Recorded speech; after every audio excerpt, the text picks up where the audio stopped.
Bishimye umunsi turakorana umunsi wose. Tubahaye ikaze hano ku ngoro kwigira.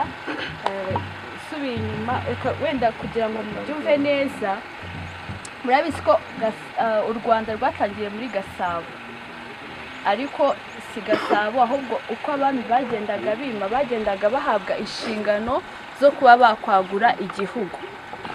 Rero ukuntu Amajyepfo yabonetse, habayeho ubundi Amajyepfo ntago rwari u Rwanda, yari impugu y'ababanda bwa Nduga. Kubyumva?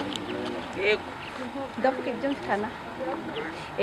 Bwari ubwami bw'ababanda bwa Nduga, ni ukuvuga ngo kuva kuri Nyabarongo kugera ku Kanyaru, bwari ubwami bw'ababanda bwa Nduga n'umwami wabo Mashira. Umwami w'u Rwanda Sekarongoro wa mbere Mutabazi aza kumutera, amutsinda.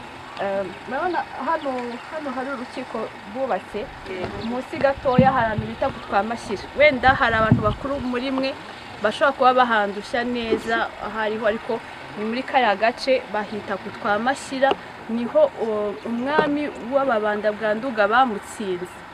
Rero mutekereze kugira ngo haboneke Kamonyi, haboneke Muhanga, haboneke Ruhango, haboneke Nyanza, haboneke Butare, byafashe igihe umwami w'u Rwanda arwana kugira ngo haboneke Amajyepfo y'u Rwanda.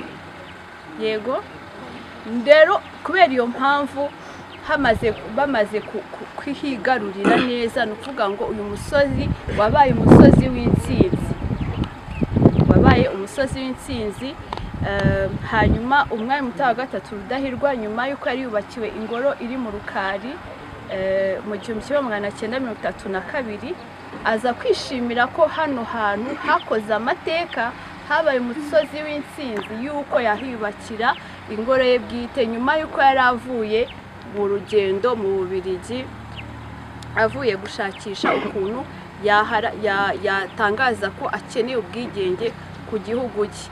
Mu by'ukuri ukwigira byari mu ndangagaciro zaranze umwami Mutara wa gatatu Rudahigwa.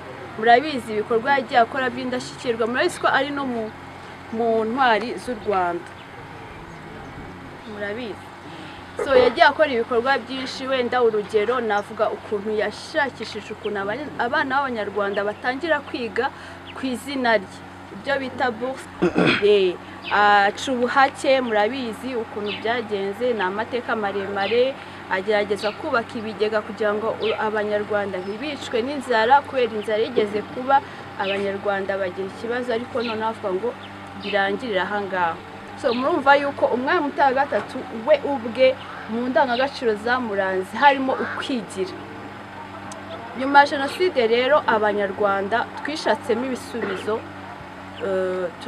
Leta y'ubumwe yaricaye yavuga se dukora iki? Ni ukuvuga ngo rero uko umwami yifuje kubaka ingoro ye, ariko noneho ingoro iruta iyo bamwubakiye. Iyi rero aza kuyubaka guhera mu 1957, ayisoza 58. Ubwo yateganyaga kuyitaha mu kwa munani, atanga mbereho hukweho iminsi kuri 25 z'ukwa karindwi 1958. Murabyumva yuko ntabwo yayitaje, ariko yari amaze kuyubaka yanze yajyaga kubera ko yari afite indangagaciro zo kwigira.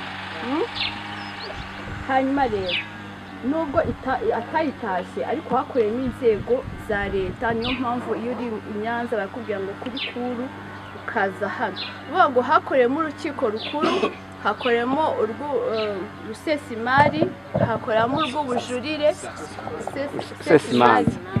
Rusesimanza n'urw'imari ya leta. Yego, byakoreyemo ahangaha. Kugeza 2026 leta y'ubumwe yemeza ko iyi ngoro yagarurirwa agaciro, ikabasha kugaragaza indangagaciro zaranze umwami, ndetse no kuba barashyizemo imurika rigaragaza ubugeni n'ubuhanzi, ariko bishamikiye ku byabaye muri Jenoside.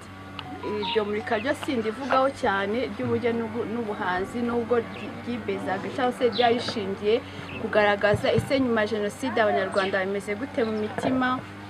Hari abatwaje, hari abo byananiye bakomeje kwicwa n'agahinda n'ibindi n'ibindi.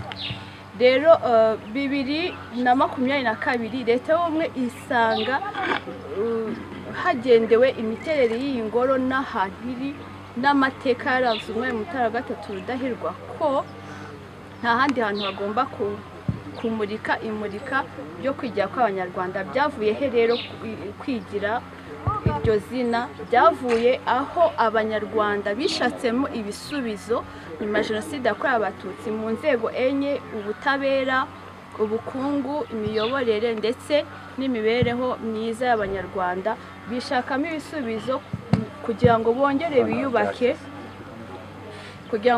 biyubake nk'abanyarwanda. Nta handi rero babivanye, basubiye muri wa muco wabo uko bari bariho mbere y'uko abakoloni baza kutuyobora baduteranya. Niho twavanye imbaraga zo kubaka kino gihugu. Nanone bwa buryo twari tubayeho mu buryo bwo kwikemurira ibibazo mu butabera, bwa buryo twari twihagije mu biribwa mu buryo bw'ubukungu, kwa kundi mbese izo nzego enye zose nizo bahereyeho kugira ngo twongere twubake nk'abanyarwanda. Rero mube proud, mwumve yuko iki gihugu abanyamahanga bari gutangara byagenze gute, nihe mugeze. Mbese baraza ushobora wenda kubasharinga ukababwira uti ese iwanyu ibi birakorwa, kugira ngo nk'umuganda. So mube proud y'igihugu cyanyu kandi mwumve ko mugomba kugikorera no kukirinda, kubera ko nta handi twavomye imbaraga ni muri wa muco wacu uko twari tubayeho mbere uko abakoloni baza kuduteranya. Twongeye kwivomamo kwiyubaka nk'abanyarwanda. U Rwanda turiho uyu munsi ni rwa rundi twari turiho bataraza kutuvangavanga. So nuko rero kwigira byaje nk'indangagaciro dufite nk'abanyarwanda, ariko nanone uburyo ki twishatsemo imbaraga zo kongera kwiyubaka nk'abanyarwanda nyuma ya jenoside yakorewe abatutsi tubivanye mu muco wacu. Murakoze.